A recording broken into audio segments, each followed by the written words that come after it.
ஆன்மீக டாக்கிஸ் நேயர்கள் அனைவருக்கும் வணக்கம். இன்று சுவாதி. சுவாதி என்றாலே நரசிம்மருக்கு உகந்த நாள். நட்சத்திர கூட்டங்களில் மிகவும் ஒளி பொருந்தியது சுவாதி நட்சத்திரம். ராகு பகவான் இந்த நட்சத்திரத்தின் அதிபதி. அப்பேற்பட்ட இந்த நட்சத்திர தினத்தின் பிரதோஷ வேளையில்தான் நரசிம்மமூர்த்தி அவதரித்தார். சுவாதி நட்சத்திரத்தின் பெருமைகளில் ஒன்றாக நரசிம்ம ஜெயந்தி நிலைக்கிறது. ஒவ்வொரு சுவாதியும் நரசிம்மருக்கு விசேஷம். நரசிம்மர் சன்னதிகளில் சுவாதி அன்று விசேஷ பூஜைகள் நடைபெறும். சுவாதி தினத்தன்று நரசிம்மமூர்த்திக்கு துளசி மாலை சாத்தி பானகம் நிவேதனம் செய்ய சங்கடங்களும் விலகும் என்பது நம்பிக்கை. சுவாதி நட்சத்திர நாளுக்கு அவ்வளவு மகிமை என்றால் நரசிம்ம ஜெயந்தியோடு கூடிய சுவாதி நட்சத்திர நாளின் மகிமை சொல்லில் அடங்காது. இந்த நாளில் நரசிம்மரை வழிபட சகல நன்மைகளும் வந்து சேரும். விரத முறை. நரசிம்மர் வழிபாடு குறித்து சிலர் அச்சப்படுவதும் உண்டு. காரணம், சுவாமி உக்கிரமானவர் என்பதால் வீட்டில் வழிபாடு செய்ய விரும்ப மாட்டார்கள். ஆனால் அப்படி அச்சப்பட வேண்டிய அவசியம் இல்லை. நரசிம்மர் இரண்யனுக்கு உக்கிரமானவரை தவிர பிரகலாதனுக்கு சாந்தமானவர். நரசிம்ம சுவாமி உக்கிரமாக இருந்த போது அன்னை மகாலட்சுமியே அவர் அருகில் செல்ல பயந்தாள். அப்போது சிறுவனான பிரகலாதன் தான் அவர் முன் சென்று உக்கிரமான அவர் முகத்தை காணாமல் தாமரை மலர் போன்ற அவர் பாதத்தை கண்டு அதை நமஸ்கரித்து பற்றி கொண்டான்.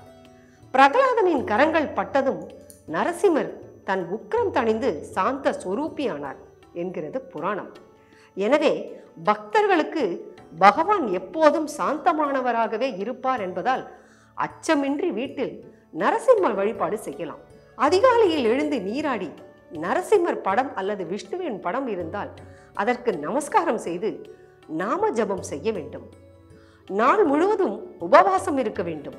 துளசி தீர்த்தம் மற்றும் சுவாமிக்கு படைத்த பழங்களை உண்ணலாம். மீண்டும் மாலை பிரதோஷ காலத்துக்கு முன்பாக மீண்டும் நீராடி பூஜைக்கு தயாராக வேண்டும்.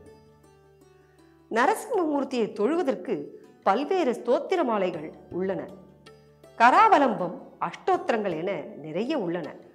அவற்றில் ஏதேனும் ஒன்றை சொல்லி அல்லது கேட்டு நரசிம்மருக்கு எளிமையான ஒரு ஸ்லோகமாக இந்த ஸ்லோகம் அமையும். உக்ரம் வீரம் மகாவிஷ்ணும் ஜ்வலந்தம் சர்வதோமுகம் நரசிம்மம் வீக்ஷணம் வத்ரம் மிருத்யும் மிருத்யும் நமாம்யகம்.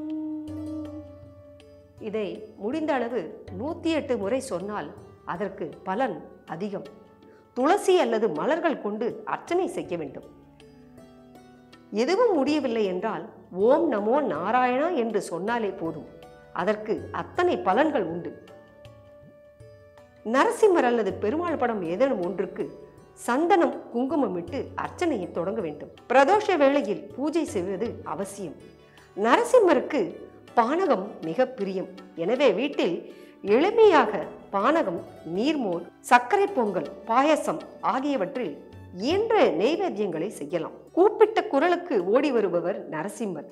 நரசிம்மரை தினமும் தியானம் செய்ய மனபயம் நீங்கும், போராடும் குணம் அதிகரிக்கும். நரசிம்மரின் மடியிலேயே அன்னை மகாலட்சுமி வாசம் செய்வதால் செல்வம் நம்மிடம் நாடி வந்து சேரும். நோய்களிலிருந்து நிவாரணம் கிடைக்கும் என்பது பக்தர்களின் நம்பிக்கை.